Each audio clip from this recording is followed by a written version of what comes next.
going to make a start. I'm aware that, yeah, a lot of people have probably got things to get on with and see. But hello everybody, welcome if this is the first time that you've been to today. My name is Louise and I work here at the university. I'm just going to be talking you through our accommodation options. Just out of interest, can I get a rough show of hands? How many of you are here because you've got an offer for this year? And how many people are here because they're thinking about coming in 2025? Perfect, so a really good mixture, that's great. So obviously a lot of the actual data processes I'm going to be talking about will be for students starting this year, but the same information will 100% apply next year too. So what I'm going to talk about in the next 20 or so minutes, I'm going to tell you all about Portsmouth and the surrounding areas and the lovely city that it is to live and the areas where students tend to live. I'll talk predominantly about our halls of residence because I know that for that first year that's what most students are interested in. I'll talk you through how to make an application for halls if you haven't already, our options for private rented accommodation, either as an alternative to halls or as somewhere you might want to think about in your second and third years. I'll talk about what our Res Life team do, the amazing support teams that we have within student housing, and I'll also talk about our housing support that's available too. And if you have any questions, we're happy to answer them at the end. We've got colleagues from the housing team here, and they also have an information fair. They're here all day for asking any questions.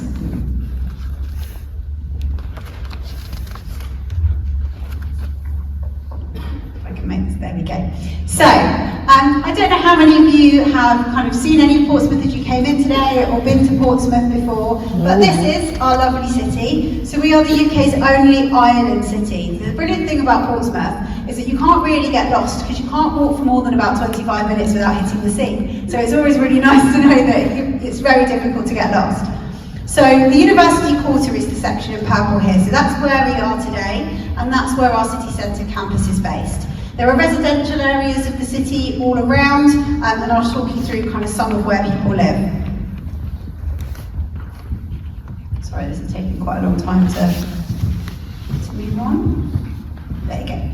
So, like I said, Portsmouth is a waterfront city and the UK's only island city with just 15 square miles. But it's brimming with vibrant culture, history, arts, there's lots to do. What I think is lovely about Portsmouth, particularly to be a student here, is it's big enough that there's lots going on. You're going to find people that have things in common with you, lots to do all the time, from Victoria's Festival to arts and history. But it's small enough that you can't get lost. You know, it's not going to be overwhelming, and when we've got that kind of island feel, it's a really lovely vibe. So some of the highlights, you know, that you might want to see today are things like Gunwharf, the High Street, the Dockyard and Spinnaker Tower.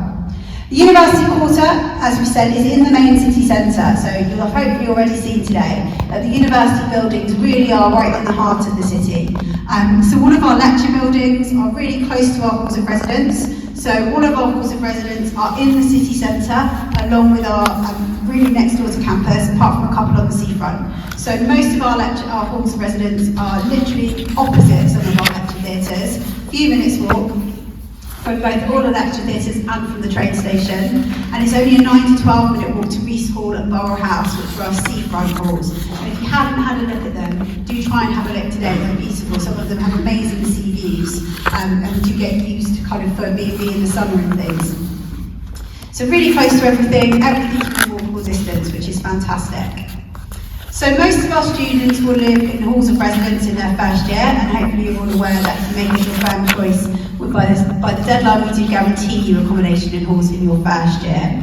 In their second year and third year and further on, most students choose to live out in the city, and there's a couple of different areas where students might choose to go. So Fratton is a really popular area with students. It's about a 15 to 25 minute walk to campus, depending on kind of which bit you are. Lots and lots of private houses and flats to share. It's slightly more cost effective, so it's a bit cheaper than the south of the city. Generally with Portsmouth, the further north you go, same with the country really, the further north you go, kind of the cheaper rent tends to be, but transport links are obviously better to campus in the bottom half of the city. So Fratton has got some highlights. We've obviously got Portsmouth FC. I would recommend not trying to go there between kind of 2 o'clock and 6 o'clock on every other Saturday. Parking can be a bit of a nightmare, particularly now we're going to be in the Championship.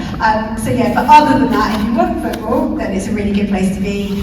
There's Fratton Station, so again there's a station in that area too, and Milton Park, so some lovely open areas. Southsea is just below that, sort of the bottom half of the island. This is about a 20-minute walk to the main city centre, about a 15-minute walk to campus.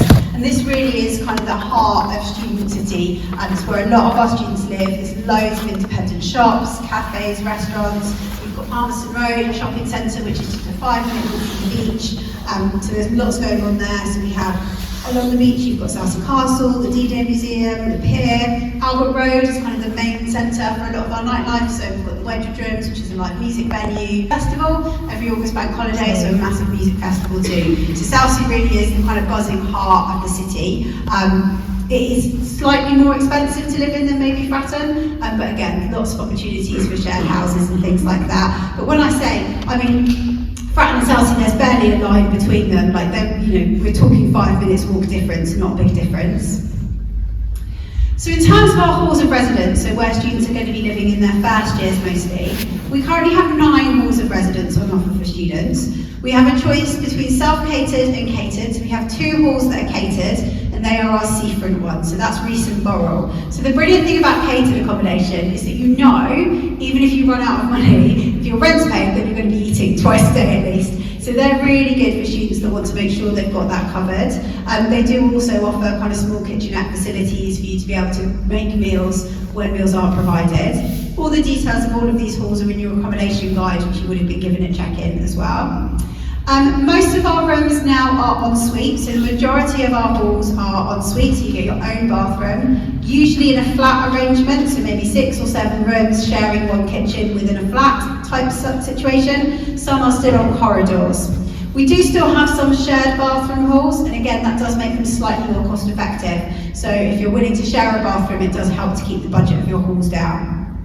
Reese and Borrell, like I've said, are our catered halls, and they are near to the seafront, so about a 9 to 12 minute walk to campus. The Guildhall halls, I mean, some are literally opposite our lecture theatres, so they're really, really close. We do offer some studio accommodation too, so that's where you get your own sort of kitchenette facilities as well, but the majority, like I said, the most popular room type is an ensuite shared kitchen room. Now, our halls of residence are owned by some slightly different organisations, so this doesn't make any difference at all when you're applying for halls. So the university still handles all applications and still allocates all rooms. But once you're allocated a room in halls, it may be that it's one of the halls that's still owned by the University of Portsmouth, so your contract may be with us, but it might be one of our partner companies, which is either Unite Students or YouGo. Again, all of this is in the guides. It doesn't make any difference at all to where you apply, to how you get allocated. It's just literally that once you're allocated a hall, you might pay your rent to either us or one of those companies. And the prices are listed in the accommodation guide, which is in the bags you were given at check-in, and also on our website. And in the guide, in the open day guide today, you'll also be able to see which halls are open. So the halls that are open for tours today are all marked on the map in blue. They're open from 9:30 till 4, and you can just go along and see a showroom or see a real flat in any of those halls. So please visit as many as you want. In terms of what's included in your halls of residence, so in all of our halls, you've got a fully furnished room, so you've got a bed, a desk space for your storage. Your rent includes all of your utility bills and your Wi-Fi, so there's no extra bills on top of that rent to pay. And obviously in some cases it also includes food. Our rooms offer either a single or a 3/4 size bed, desk and storage. The full academic year is covered, so your contract will always cover you from September to June. There is no need for you to move out in the Easter or Christmas holidays. And you can pay your halls fees in a variety of ways. So the vast majority of students pay their halls fees termly, in line with when their maintenance loan comes in. So your maintenance loan comes in at the beginning of each term, and then you pay your rent for that whole term out of that. But you can also pay your halls fees monthly. So if you're paying them from a different source, or if perhaps parents are helping out, you can choose to pay by a monthly direct debit as well. One thing to point out about the halls application process is when you're allocated a room in halls, we do ask for a £250 upfront payment to reserve the room, so it's like an advanced rent payment. We do need that once we allocate you the halls. That obviously you won't have had your student finance at that point, because your maintenance loan isn't paid until you actually register and start at university. So it is worth just making some plans for that we will need that when you start, and that's in common with most other universities as well. So it's not a deposit, it's advanced rent, but it's a similar principle. All of our halls of residence are members of the Student Accommodation Code, or the National Code, so this makes sure you get the best out of your time living in university accommodation. So this things like established standards in law, good practice guidance, we make sure that your rights are covered in terms of health and safety, having a pleasant living environment, repairs and maintenance. All university allocated halls are signed up to these codes, and if you are looking at any other alternative accommodation providers, it's really good practice to make sure that they're signed up to those codes. So you may have seen, or you may have kind of noticed in the city that there are halls of residence that are not allocated through the university, so by private accommodation providers. We don't have any control over those halls, they are completely separate to the university. They are an option that a lot of students consider. It's really important to make sure if you are considering those, that you make sure that accommodation provider is signed up to those national codes.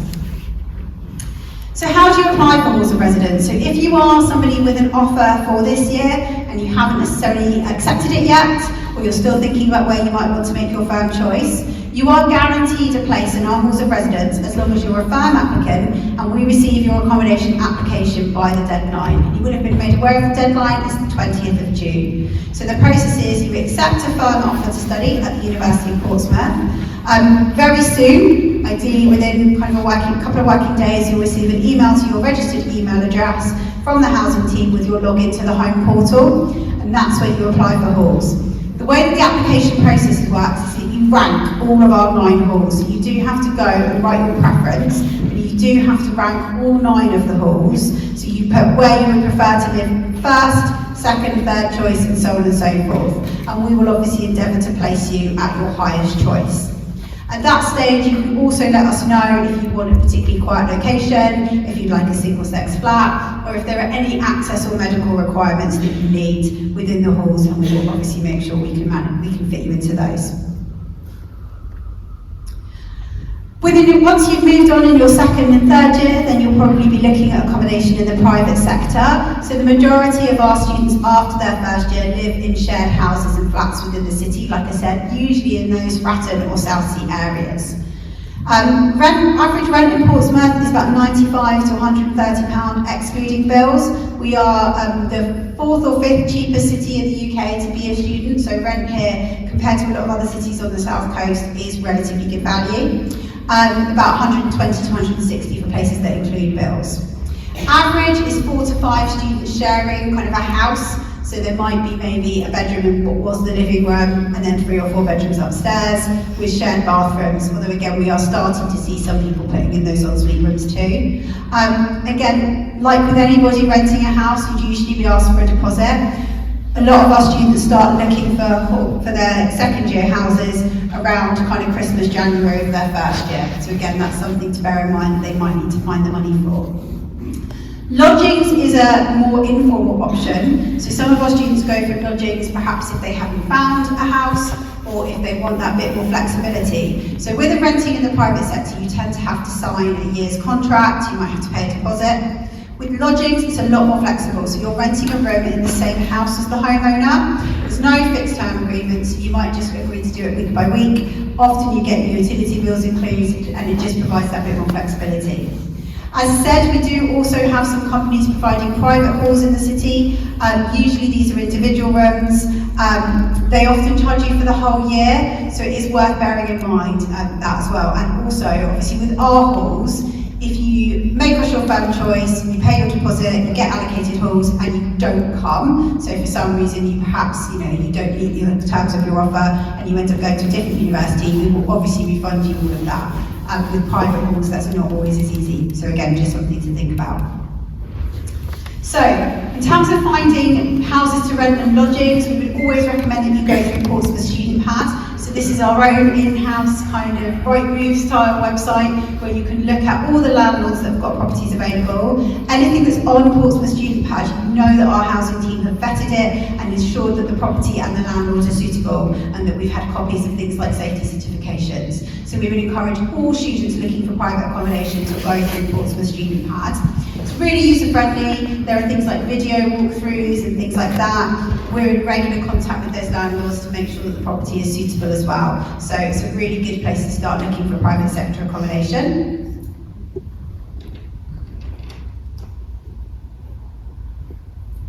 Within our halls and if you're living in the private sector, all students have access to our Res Life team, so it means Residence Life. So this is the team of professionals who are there to support you through your time living with us. So we look at our 4 pillars of success, which are creating a sense of community, a social side, well-being, and your independent living skills as well. So our Res Life team are based in our Bateson Hall, and they will work across the Guildhall halls and Recent Borough. They will also support people in private accommodation too. They offer 24-hour welfare support, so any student that has any sort of welfare issue at any time can ring them and they will be able to speak to somebody. They offer lots of pastoral support from advisors. They offer a huge calendar of events in halls, both scavenger hunts, tours of the city, film nights. We do a lot in the holidays for students who maybe are staying in halls when other people have gone home. So we lots for international students, for example. So lots and lots of things to get everybody in halls together, to get them meeting people, making new friends. They're really here to help you make Portsmouth your home and make this your community. And like I said, we offer accommodation support for every year, so as well as assessing applications and allocating new halls for the first year, the housing team are here for every year for advice with finding that private sector accommodation. So like I said, we are assessing private sector accommodation, making sure it's suitable. We can give you advice on any issues you might be experiencing in your properties, and that might be anything from kind of a maintenance issue, right through to issues with your flatmates. We offer liaison and support between yourself and your landlord, so a kind of neighbour liaison service. And we'll check over contracts for you too. So if you've found a property and you're not sure whether the contract is fair or good, then you can get us to check it and we'll look over that for you as well. So any advice that you need on things like guarantors, contract terms, that's what the housing team are here for. So please get in touch with them if you need any help or advice. Like I said, we have got representatives of the housing team on site today. So if you've got any questions, you can ask after this talk, or I would also recommend that you go and find them in the student support fair, which is in our Rosalind Franklin building. So they're there from 9 till 4 today. We've also got lots of contact details on here, so you can call, email, or visit. But like I said, they're here for any questions today. And they also, if you have made an application for housing and you want to see how that's going, they can do all of that today as well. So yeah, we've got Richard, my colleague over there, who's happy to help with any questions, and me too if I can. So yeah, thank you ever so much. I'm sorry for the delay in starting today. If anybody's got any questions, let us know. But if not, please enjoy the rest of your day. I'm so glad the sun has come out for everyone today. And go visit all those halls that you're interested in. Thank you.